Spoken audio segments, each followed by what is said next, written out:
और इस वक्त सुषमा स्वराज और योगी आदित्यनाथ संयुक्त प्रेस कॉन्फ्रेंस कर रहे हैं, देखिए।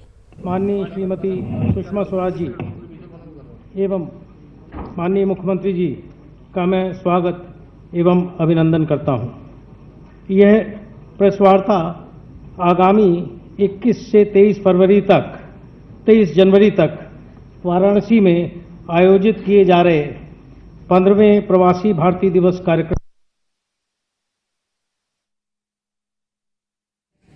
माननीय मुख्यमंत्री जी का मैं स्वागत एवं अभिनंदन करता हूं। यह प्रेस वार्ता आगामी 21 से 23 जनवरी तक वाराणसी में आयोजित किए जा रहे 15वें प्रवासी भारतीय दिवस कार्यक्रम के संबंध में आहूत की गई है। इस आयोजन में पधारने के लिए मैं आदरणीय विदेश मंत्री महोदया के प्रति हृदय से आभार व्यक्त करता हूं। मैं अनुरोध करूंगा माननीय विदेश मंत्री महोदया से कि वे इस संबंध में अपने उद्गार व्यक्त करें। थोड़ा सा ये देखते हुए कि शायद देरी हो जाएगी, मैंने वहां से कहलवा दिया था कि 3:30 की बजाय प्रेस वार्ता 4 बजे कर दें, लेकिन उससे भी और ज़्यादा देरी हुई। आप लोगों को जो कष्ट इसके कारण उठाना पड़ा है, मैं उसके लिए क्षमा चाहती हूँ। जैसा अभी बताया गया कि आज की ये प्रेस वार्ता 21 से 23 जनवरी तक वाराणसी में आयोजित होने वाले प्रवासी भारतीय दिवस के लिए रखी गई है।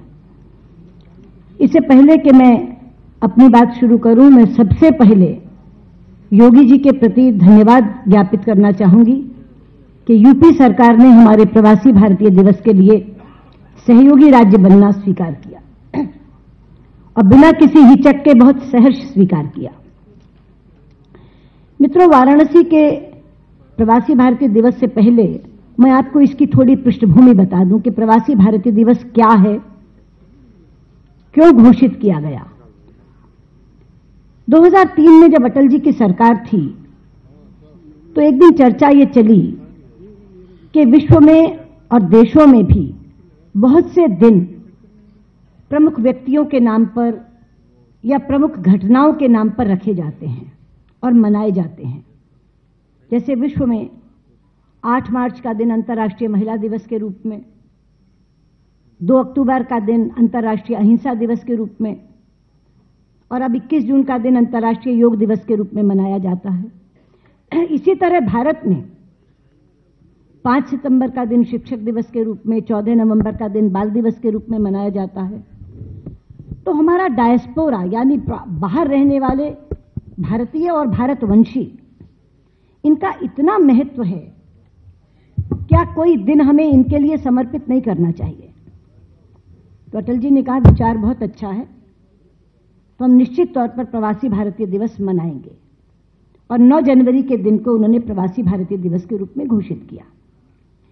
2003 में यह दिवस पहली बार मनाया गया और अटल जी ने बोलते हुए ये कहा कि हमने आपको यहां बुलाया है, आपके धन का लाभ लेने के लिए नहीं बुलाया, आपके अनुभव का लाभ लेने के लिए बुलाया है।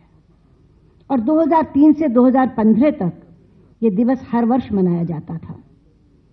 हमारी सरकार जब 2014 में आई तो 2015 में संयोग ये था कि गांधी जी के वापस लौटने का, दक्षिण भारत से वापस लौटने का 100वां वर्ष था।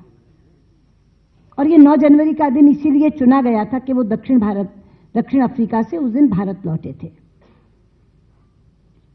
तो 100वां वर्ष था, उनके अपने गृहनगर में मनाया जाए, गृह प्रदेश में मनाया जाए, इसलिए गांधीनगर चुना गया था। पहले ही हमारी सरकार के आने से पहले ही चुन लिया गया था गांधीनगर। तो हमारे इस कार्यकाल में पहली बार 2015 में गांधीनगर में इसका आयोजन किया गया।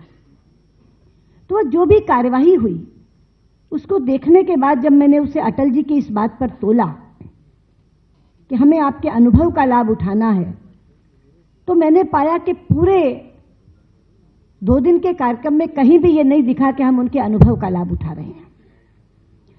तो मैंने प्रधानमंत्री जी से कहा कि बेहतर होगा कि हम इसे बड़े पैमाने पर जो मनाते हैं उसे प्रतिवर्ष मनाने के बजाय 2 वर्ष बाद बनाएं और अंतराल के समय में इस तरह के कार्यक्रम आयोजित करें जहां वाकई हम उन्हें बुलाकर उनके अनुभव का लाभ उठा सकें। उन्हें विचार पसंद आया तो 2015 से हम बड़े पैमाने पर प्रवासी भारतीय दिवस को हर 2 वर्ष बाद मनाते हैं और अंतराल की अवधि में हम थीम बेस्ड यानी विषय लेकर और विषय भी भारत से संबंधित लेकर विचार गोष्ठियां करते हैं, जिसमें जो विशेषज्ञ हैं उस क्षेत्र के उनको बाहर से बुलाते हैं और जो विशेषज्ञ भारत में हैं उनको बैठाते हैं, दिन भर चर्चा करते हैं और फिर जो उनकी अनुशंसाएं होती हैं, उनकी जो रिकमेंडेशंस होती हैं, उसे बड़े प्रवासी भारतीय दिवस पर सभी प्रतिभागियों के सामने रखकर चर्चा करवाते हैं। तो एक नया स्वरूप प्रवासी भारतीय दिवस का बना है और ये 2019 का वर्ष बड़े पैमाने पर इसको मनाने का वर्ष है। तो 21 से 23 जनवरी को वाराणसी में प्रवासी भारतीय दिवस का आयोजन किया जाना और इसे लेकर सीएम और विदेश मंत्री सुषमा स्वराज प्रेस कॉन्फ्रेंस कर रहे थे। इसी के साथ दीजिए इजाजत। नमस्कार।